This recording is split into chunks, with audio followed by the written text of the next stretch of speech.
ito ay rated SPG, striktong patnubay at gabay ng magulang ang kailangan.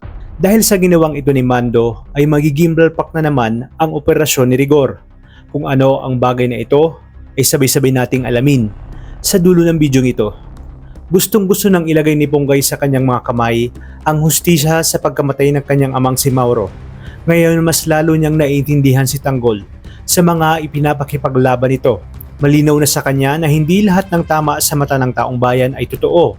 Isang buhay na patunay kagaya ng mga ginagawa ng mga gerero. Sa pagdating ng kapulisan sa insidente ay agad ngang nalaman na sumugod ang mga Red Phoenix sa kanila at napatay pa nga itong si Mauro. Nakarating ito kay Roberto at naisip niya na nagkaroon na hindi pagkakaunawaan sina Mauro at Red Phoenix at ang kanyang kasosyo sa negosyo, ngunit hindi niya ito papaalam sa mga kapulisan dahil lihim niya ngang tauhan itong si Mauro pati na ang mga Red Phoenix. Walang sino man ang makakaalam patungkol sa pagtatraidor ni Mauro sa kanya dahil wala na nga ang mga batang tondo at si Lucio naman ay hawak na ni Tanggol ngayon. Sa kabilang banda, hindi na rin makakapayag si Tinding na hindi mailabas ang lahat ng baho ng mga gerero kaya namang kinakailangan niyang lapitan itong si Tanggol sa pamamagitan ng nanay ni Enteng. Inakala nilang hindi sila nasundan ngunit mautak si Rigor at alam niya na agad na walang ibang lalapitan itong si Tinding kundi si Tanggol. Kaya hindi siya nagkamali matapos nilang sundan ni Mando sina Tinding kasama nga itong si Roda hanggang sa mapunta sa hideout ni Tanggol. Agad nagpatawag ng backup si Rigor ngunit sinabi ni Mando na baka madamay daw si Aling Tinding. Matapang at galit na sinabi ni Rigor na wala siyang pakialam at kung tutuusin dapat din daw makulong itong si Tinding at mga kasamahan nito dahil sa pagkukubli ng mga kriminal na pinaghahanap ng gobyerno at kapulisan. Sa pagkikita naman na maglola ay agad namang niyakap ni Tinding si Tanggol. Nagtanong si Tanggol na baka nasundan sila ngunit siniguro ni Tinding na wala umano dahil maingat silang pumunta doon. Habang si Lucio naman ay bihag na ni Tanggol. Pinaubaya muna ni Tanggol kay Ramon si Lucio basta't wag daw itong papatayin dahil siya nga ang natitira nilang alas laban sa mga gerero. Inakala naman ni Lucio na maiisa niya si Ramon at humingi siya ng tawad sa kanyang mga nagawa kay Ramon.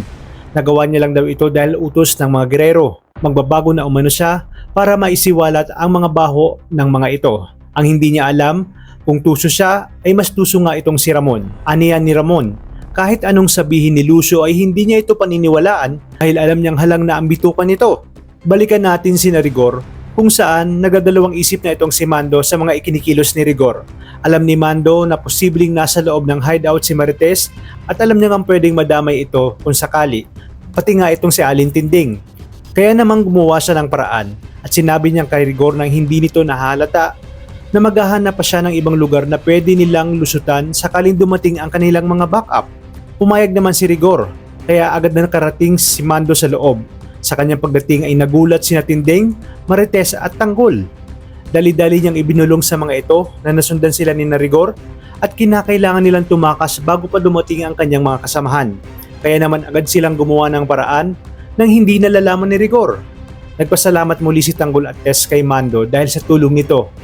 Agad na bumalik si Mando upang hindi mahalata ni Rigor.